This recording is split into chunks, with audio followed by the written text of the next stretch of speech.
Hi అందరికీ నమస్తే. Welcome to tasty village వంటలు. నేను ఇవాళ మీకు ఒక మంచి వంటింటి చిట్కా చూపిస్తున్నానండి. చిన్నపిల్లల కోసం. చిన్నపిల్లలు ఉన్న అందరూ కూడా చూస్తే మీ అందరికి ఉపయోగపడుతుందని అనుకుంటున్నాను.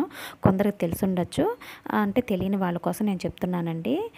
ఇది వచ్చేసి మీకు గసగసాల పాలు అంటారనమాట. ఏ విధంగా తయారు చేయాలి, ఎలా వాడాలి అనేది పూర్తి వీడియో చూస్తే అర్థమవుతుంది మీకు. ఇది బాగా వేడి చేస్తుందండి ఒక్కోసారి పిల్లల కోసం. వేడి చేసినప్పుడు యూరిన్ అనేది వాళ్ళకి చాలా తక్కువే పోస్తారు, ఒక్కోసారి రావు కూడా. అలాంటప్పుడు ఇది వాడాలి. అలాగే మోషన్స్ అవుతూ ఉంటాయి కొంచెం పలచగా, ఆ టైంలో కూడా దీన్ని వాడచ్చు అనమాట. కొంచెం తగ్గుతాయి కూడాను.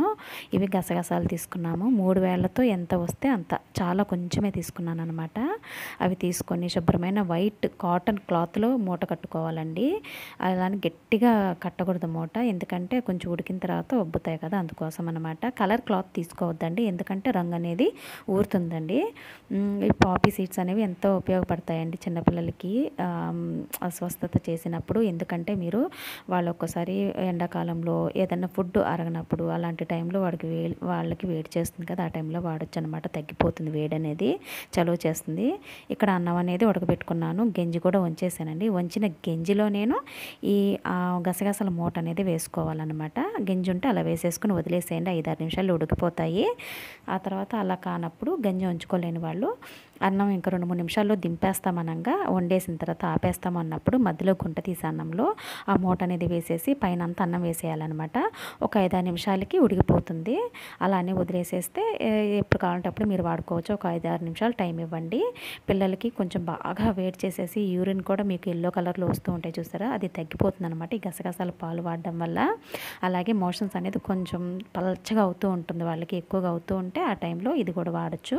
రోజుకొకసారి 3 రోజుల పాటు వరుసగా వాడుకోవచ్చండి. నెల రోజుల పిల్లల నుంచే వాడతారండి. 30 రోజులు వయసున్న పిల్లల నుంచే వాడుతూ ఉంటారనమాట. కొంచెం కొంచెమే మోతాదు పెంచుకోవాలి. 2 చిటికలతో స్టార్ట్ చేసుకోవాలి ఫస్ట్, తర్వాత కొంచెం కొంచెం పెంచుకోవాలన్నమాట. చాలా చిన్న స్పూన్స్ ఉంటాయి చూసారా, దాంతో వేసుకున్నాను ఇప్పుడైతే నేను.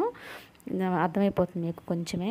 అది మిక్సీలో నలగవు కాబట్టి చిన్న రోట్లో వేసుకొని కొంచెమే నీళ్ళు వేసుకొని మనము రుబ్బుకోవాలన్నమాట. ఉగ్గిన్నెతో పట్టించుకోవాలి. ఉగ్గిన్నె లేకపోతే స్పూన్తో అన్న పట్టించుకోండి. ఉగ్గిన్నెతో పట్టేవాళ్ళు కాళ్ళపైన పడుకోబెట్టుకొని పట్టించుకోవాలండి, పెద్దవాళ్ళ సాయం తీసేసుకొని, లేకపోతే పొలమారుతుందండి. ఇవి మీకు ఒంటికి చలవ చేస్తుంది పిల్లలకి. సాయంత్రం వేళల్లోనే దాదాపుగా ఇలాంటివి వాడతామన్నమాట. రాత్రులు బాగా స్టమక్ అప్సెట్ ఏడుస్తూ ఉంటారు రాత్రి నిద్రపోకుండా. ఆ టైంలో ఇప్పటి నుంచి వేసుకుంటే సాయంత్రం నుంచి కడుపులో బాగా పనిచేస్తుంది, బాగా చలవ చేస్తుంది అన్నమాట. ఏదైనా కూడా ఇలాంటివి చిట్కాలు సాయంత్రమే వాడతాం మేము. ఆ తర్వాత ఈ ఉగ్గినతో పొలమారకుండా వాళ్ళకి జాగ్రత్తగా పోసుకోవాలండి మీరు. మరీ ఎక్కువగా మోషన్స్ అలాంటివి అవుతున్నప్పుడు మాత్రం హాస్పిటల్కి అయితే తప్పకుండా తీసుకెళ్ళాలండి. వీటిపైన ఆధారపడకూడదు. ఈ లోపల మనము హాస్పిటల్కి వెళ్ళే లోపల ఇలాంటి చిట్కాలు అనేవి ఇంట్లో మనం పాటించాలన్నమాట. ఇది మీరు పిల్లలు ఎండాకాలంలో బాగా వేడి చేస్తుంది, ఏదైనా ఫుడ్ అరగనప్పుడు కూడా వేడి చేసేసి పడనప్పుడు వాళ్ళ యూరిన్ అనేది ఎల్లో కలర్లో పోయడము, కొంచెం కొంచెం పోయడము, లేదంటే అసలు రావు, వాళ్ళకి బాగా ఏడుస్తూ ఉంటారు. ఒక టైంలో ఇది గసగసాల పాలు అనేది పట్టించుకోవచ్చు. గంజి వంచుకొని వాళ్ళు ఏంటంటే డైరెక్ట్గా నీళ్ళల్లో వేసి గసాలు అనేవి ఉడికించుకోండి, మూట వేసేసి.